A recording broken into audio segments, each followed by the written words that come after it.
Hello and welcome to Scrapbooking Station and Happy New Year. I'm going to go back and use my Christmas cards and recycle them. You could just cut off the back and resend to somebody else. We're going to make some gift tags. I'm going to use these next year's Christmas presents. So I've got my gift tag container where I keep all that. We're going to do a little bit of a chop shop. So I'm going to put the camera over my shoulder and we'll get started. So I'm going to begin with the simplest, and that's the low-hanging fruit. So these are all cards that I can just chop up and create gift tags. First thing I want to do is remove the backing. Maybe I can use that salutation and gift tag. Maybe I can't.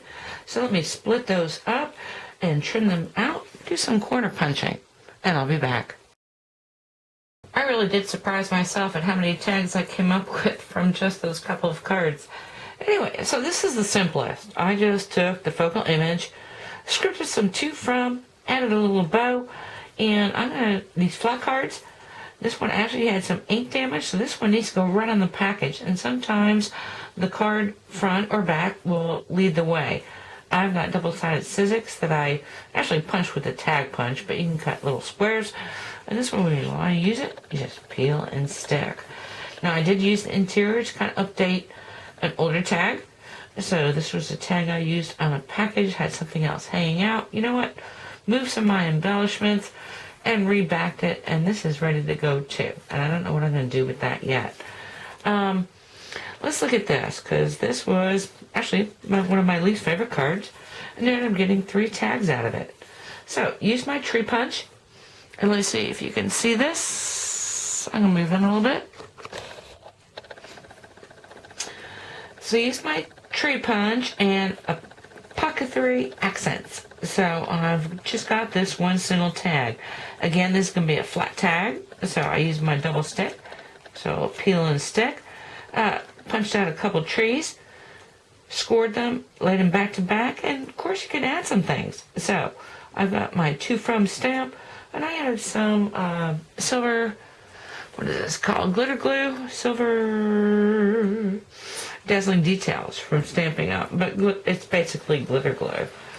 On this guy, of course, this is a great time to grab that baggie of your niblets of ribbon, and I've got bunches of it, and actually after Christmas, I've got some packaging ribbon as well, and that's what this is. So this is going to go really nice next year with my leftover piece like this to package a gift.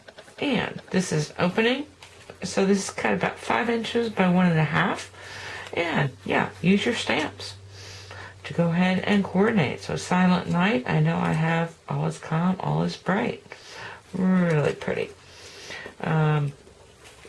So again, more sticky. And this one, actually, I did use the inside of my card. How bad for me. But I know when I peel and stick this, that will never be seen. And so I've got another nice gift tag. Okay, let's look at some that I want to turn. Okay, so if you look back at that other picture of the completed cards, I found 2 sections that I can use. Had to peel off a little bit. You know what? I used another of these tassels from another place in the card, which I wasn't using. This one's intended to flip. So I've got this great reindeer, which I did not create. You know what? I'm going to marry it up with, first off, Star Punch, curve the corners, added my to from, and a couple more stars. So that's really pretty. This one, again, another niblet of ribbon. And so I don't know how long this needs to be, but again, kind of just doing the back in a coordinating color. Now if I have package wrapping that has Christmas trees, or more red, or more green, I can layer things behind this. Okay, lastly, let's talk about this one. So this was a smaller card. I used a framelit to cut out the piece that I needed. Now before I did that, you cannot, with your cutting plates, cut rhinestones, or you're going to crack up your cutting plates. So you want to pluck off anything that is not squishy. Then cut it, and then add it back. So I added my own rhinestones, a piece of twine. Of course, when you've got nested framelits, you can use all different sizes. So I've got this one with the edge folded over the top that has already been dry embossed, and of course the images, which I don't have a stamp for. Okay, I want to look at one more thing. Okay, I've got plenty more of these larger cards to work with. And again, I want to split the front from the back. And the first thing I want to do is recognize what pieces I want to use. I want to make 2 tags out of this, but the first thing I want to do is remove these borders. Now, instead of just cutting right here against the brown, the easiest thing to do would be to cut a 1/4 inch, cut a 1/4 inch again, and then I've got 2 1/4 inch strips, and same on this side. I know I want to save this brown border. Anyway, I'm going to start chopping this up, and I'm going to show you the cut up pieces, and I'm going to look at the tags created from it. Okay, so that was a photo of me chopping everything up. And so these are the cards. I just added some chocolate chip cardstock, a couple dazzles, little eyelets, and of course a ribbon. And these are dimensional. So this one I ended up propping up on foam squares. You see I already took my edging and added it here. I took some more edging, added it here, and added another angel on the inside. This one is stick right to the package. And I've got a photo because I'm going to save these with the tags.